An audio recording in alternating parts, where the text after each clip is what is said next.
Premesso che il corteo in auto la vedo veramente come una provocazione e questo mi sembra pacifico, anche se quando mi vengono a dire che fanno un giro turistico per Padova è una provocazione e come tale dobbiamo valutarla. È chiaro che noi non possiamo impedire a nessuno di venire a Padova a girare in macchina nelle zone che sono consentite, però questo va nella direzione che stavo dicendo prima. C'è una volontà di infastidire e ormai il livello di fastidio è alto, è molto alto, non c'è niente da fare. Risponde così l'assessore alla sicurezza del comune di Padova, Diego Bonavina, alla provocazione lanciata ieri sera dal leader del movimento No Green Pass Veneto, Cristiano Fazzini.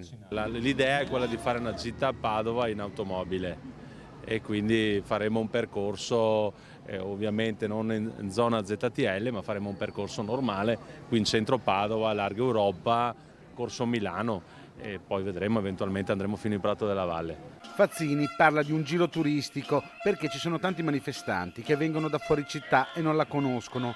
Lo fa prima di quello che dovrebbe essere, a tutti gli effetti, l'ultimo corteo autorizzato per le vie del centro storico di Padova.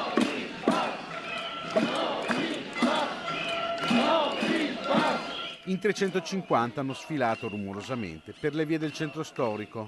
Gli slogan, quelli di sempre, quelli che dopo le manifestazioni di Trieste sono diventati il loro marchio di fabbrica.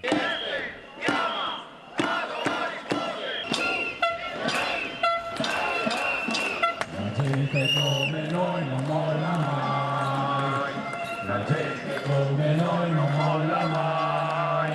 Fazzini si lamentava dei toni usati da parte della giunta comunale. In riferimento alle dichiarazioni dei giorni scorsi dell'assessore Bonavina è chiaro come la sua risposta. Vogliono che il comune abbia rispetto, ma il rispetto deve essere reciproco, il comune ha sempre avuto rispetto, 21 manifestazioni consecutive, non sono una, non c'è nessuna città d'Italia che ha avuto 21 manifestazioni consecutive.